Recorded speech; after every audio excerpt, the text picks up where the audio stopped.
Bawumia announces tax amnesty for businesses. A promise too late in the day. Is it even worth talking about? Because again, what we are looking at is if we say, why don't we combine that together with the which one? With the other one, the strike. The labor unrest. The labor unrest story. Yeah. Okay, so my question here is, we always say that a lot of businesses, especially foreign businesses, are given tax exemptions. Yeah. What are we talking about here? Because he says he's suggesting that tax amnesty will boost recovery of the economy, and so this is one of his plans. But that on the labor front too, there's a lot of discomfort, and people are agitated. NIA. Look at NIA up in arms, and we had reports from Kumasi, especially people were stranded at the office and so on. Do quick bites on each of these. Let me start with you. The tax amnesty over the period, we need to review. Since 2006, we started giving tax amnesties. So 2006, 2012, at the time of President Mills and Mahama, and there was also one. And when Akufo-Addo also assumed office in 2017, he set up. In fact, there was an act that was passed in 2017, Act 955. That's the Tax Amnesty Act, giving rise as to why the GRA should not be punishing people, giving tax holidays and all of that. Yes.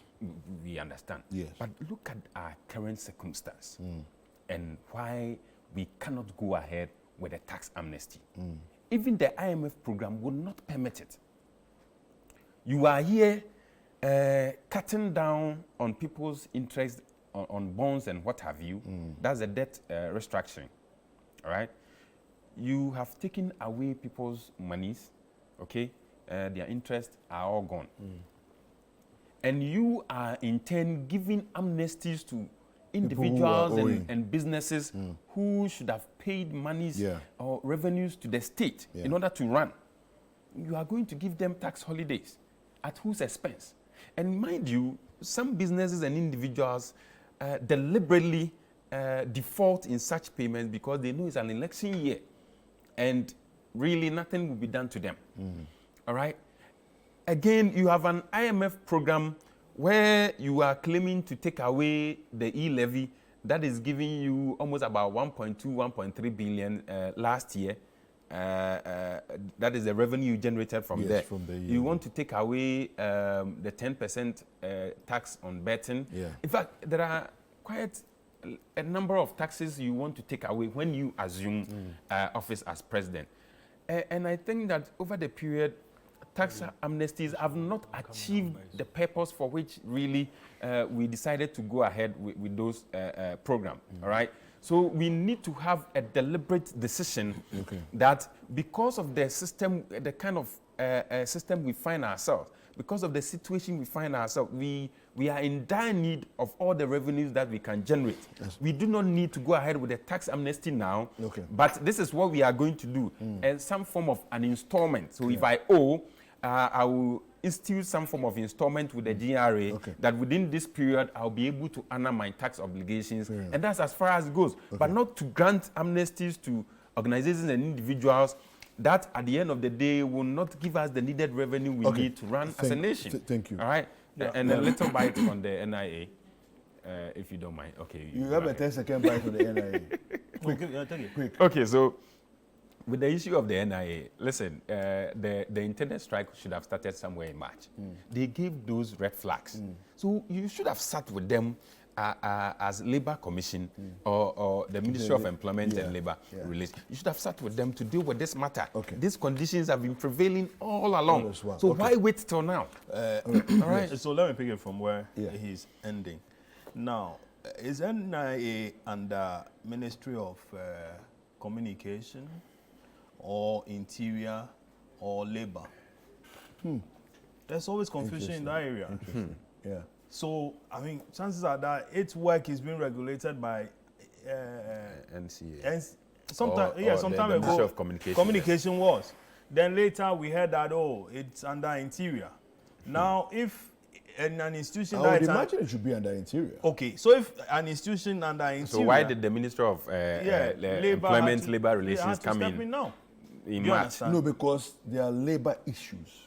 Oh, but whichever way it is, there is an institution that has supervisory jurisdiction over that. So that institution should be the one doing whatever it is. Now, see, is Ken Atifa still in that? In charge of that? He's there. The man was supposed to go on retirement long ago. That's my senior. Why are you trying to retire the man? No, but he's supposed to. I think he got some contracts or post retirement contract. What's your issue? My issue is this. Obviously, he's lost touch with the institution, with his people. If the people are telling you that since March they were supposed to go on this strike, meaning that issues relating to that might have started long before then.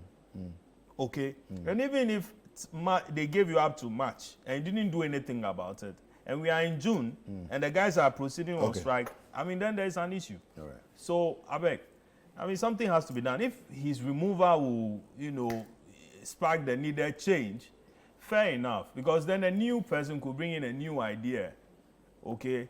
And but it's just owing. So pay the people. It's not just owing. It's not just owing. Something might have led to that. Maybe he's gotten too comfortable with the people he's supposed to go to demand the response. We are talking about conditions of service. So, I mean, you need to remove the guy. That is what it is. Remove him. Bring in a fresh idea, a fresh person, fresh idea.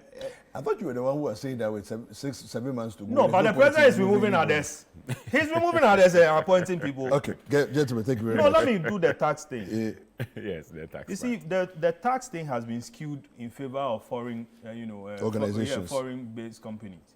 So they come here under the guise of creating employment. They specify we are going to create thousands of jobs, and that listen, give us tax exemptions, so and so. Every now and then they are in Parliament doing this, doing that. A while ago there was a huge debate as to whether or not tax waivers, who got tax waiver and who didn't get, who gave to the brother and who didn't give to the brother and all that and so on that we are having to do with.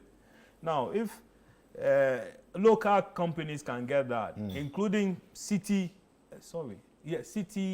FM and Channel One TV will get. I'm sure people. You guys can expand and reach out to every village and every part of the country. And Herald newspaper as well. Thank you.